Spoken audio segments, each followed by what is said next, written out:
Good morning. It's a Tuesday, and it's a primary Tuesday. It's Tony Kurre here, checking in with a few minutes. I missed you yesterday. Monster week of great shows. Make sure you download the Tony Kurre Radio app. That's Kurre with a K, Tony Kurre Radio app. Classic rock 24 hours a day, and 10, 11, 12 shows, something like that we do. Adaptive Parish is going on today through Adaptogent. We have Mission Minded tomorrow, which is a great show. We have Live Wire Wednesday brought to you by Southern Precision Staffing going on tomorrow night at 8 o'clock. We have Blues Almighty with Austin Hanks, fantastic show. You never know what guest is going to be on there. ZZ Top's Billy Gibbons is on the show all the time. Damon Johnson show, When in Rome with Stuart Rome's on Friday. It's a fantastic week, great shows. Make sure you check it out. Go to Spotify. It's free. Don't have to sign up or anything. You can subscribe if you want. Go to Spotify and you can see all of our podcasts. There's over like 200 shows on there, and go back and listen to as many shows you want. It's all free. Buddy Little, good morning to you. It is a Alabama primary election day. Make sure you get out and vote. We had our good friend Brian Christine, who we had on originally as a urologist, and he's still a urologist with UCA. Now he's running for District 15. So happy to have Brian. And by the way, we don't do a lot of politics here on Tony Kurre Radio because, quite frankly, you're the left or you're right in this state anyway.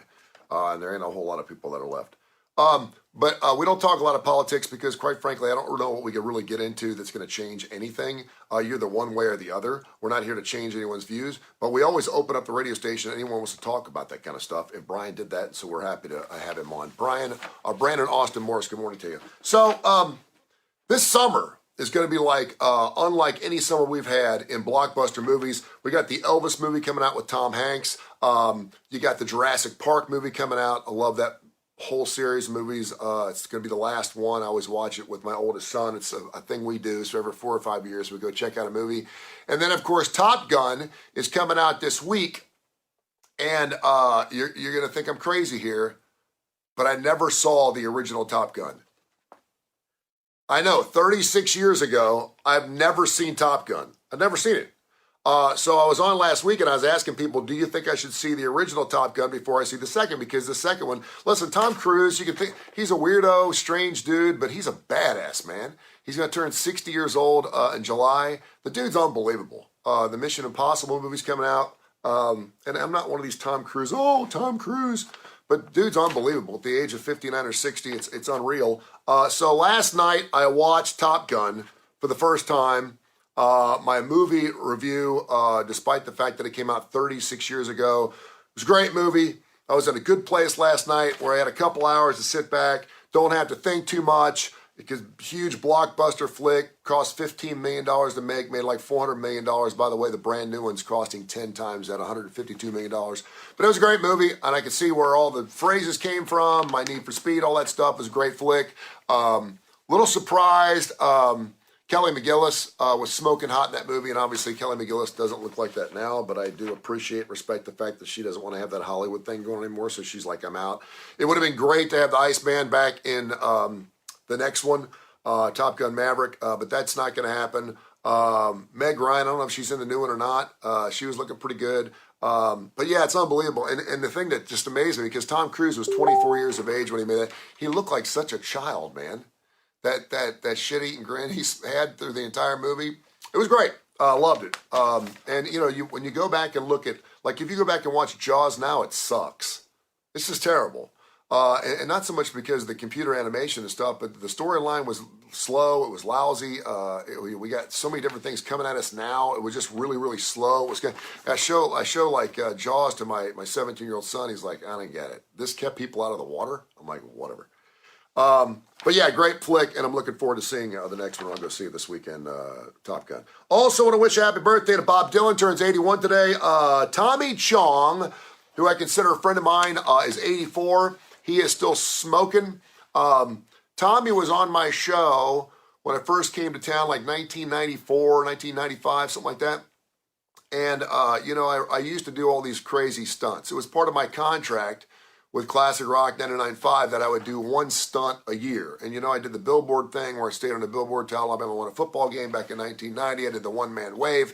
One year, the Alabama State Fair came to town, and they had these jumping mules.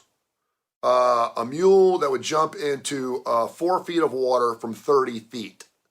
And of course, PETA was out there. It got really ugly, and I offered to make the jump with the mule. And so it was one of those days where it was a perfect storm. Tommy Chong was appearing at the Comedy Club Stardome, and so he was back in the studio in my seat, and I was up 30 feet above this small swimming pool on this concrete parking lot, getting ready to jump with a donkey. And basically, they get the donkey up these stairs, and it gets up on a platform, and the platform just drops, and the donkey has to jump, which is what they did for me. But the donkey jumped first, and then I jumped afterwards, and obviously it scared the hell out of the donkey, so there were things floating in the pool, which I jumped into, and then when I got out, they gave me a carrot. But it was really cool because Tommy was performing at the Comedy Club Stardom that night, so he was back in the studio running my show, and we were doing a remote and talking to each other, and and all he could keep joking about was whether the farmer was making his goat. I was like, dude, leave the farmer alone. There was a farmer there with this donkey, and he kept saying, does this farmer have special relationships with his farm animals? And Tommy was stoned and just laughing his ass off, and I'm sitting there 30 feet above, 4 feet of water. And by the way, I bumped my tailbone on the concrete. It still kind of got me messed up. But I still laughed my ass off. I'll find that tape and I'll play it for you later this week. Tommy Chong and Tony Kurre on the radio at the same time. Imagine. It was fantastic. It was a lot of fun. Make sure you do your primary elections, man. If you're one of those people that thinks the whole world's going to hell, get out and do some voting today. Get after it. And make sure you download the Tony Kurre Radio app.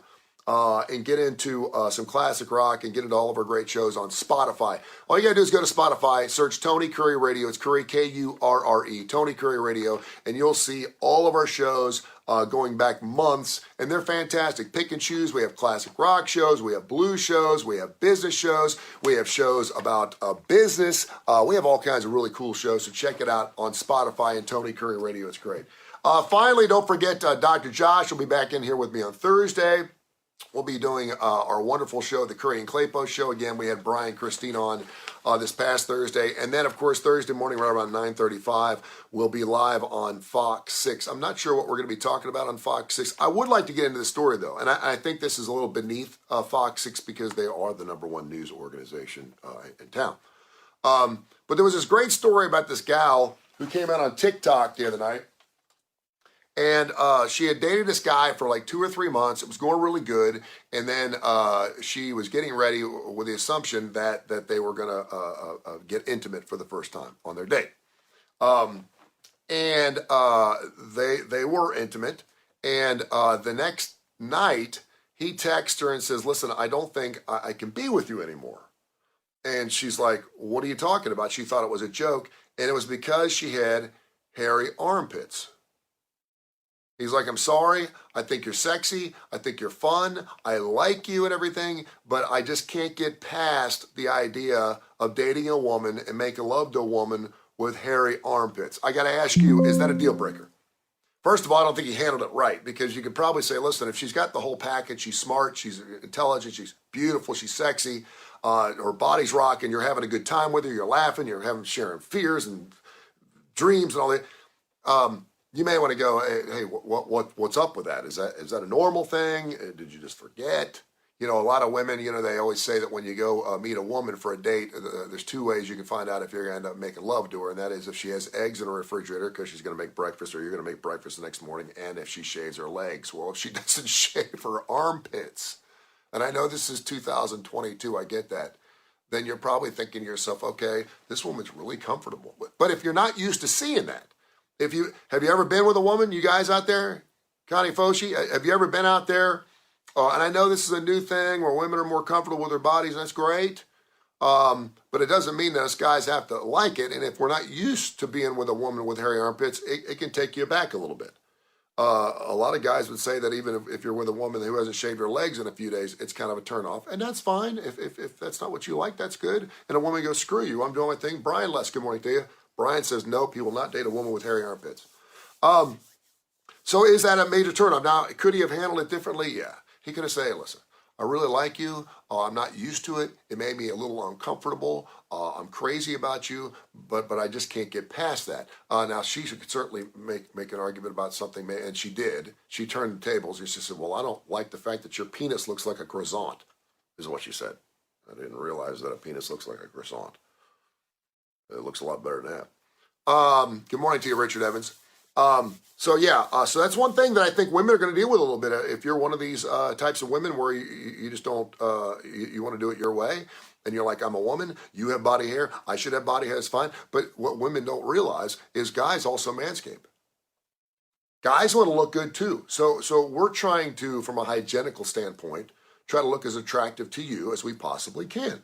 I realize there's women that like really hairy guys. They look like they're wearing a sweater. And I realize there's some women that like their men like they can whistle when they walk. And it's the same way with guys. So it's something you probably need to talk through. But if she's got hairy armpits, that means she hasn't shaved in quite some time, which means she's probably not going to change for you. What's your thoughts? Would you date a woman with hairy armpits? Is there something a guy would do? I know a lot of women like guys that smell good. Hygienics is super important to women. If you're with a dude who's schlumpy and he doesn't smell right and he's got hair all over the place, that's a turn off to women too. So there's a lot of women. To women, you're not guiltless in this. So a lot of women out there will get naked with a guy and go, not really what I was. But women have an easier out. They go, yeah, things just aren't working out. I don't really like the way things are going. Blah blah blah blah. Whereas guys will say, listen, you got hairy armpits, I'm out. But it went TikTok, it went viral, so we'll talk about that. Maybe we'll get into that Thursday on Fox 6. You think Fox 6 would like to talk about that? I hope you have a wonderful day, a blessed day. I'm Tony Kurre. I'll check back in again tomorrow morning, Kurre and Claypo on Thursday. Please go to Spotify and listen to all of our shows. I promise you there's going to be something on there you're absolutely going to love. We're super proud of these shows. I co-host a lot of the shows, including When in Rome with Stuart Rump and the Woodhouse Day Spa. Southern Precision Staffing, 205-682-2828. Fantastic. One of our great sponsors for Livewire Wednesday on Wednesday nights.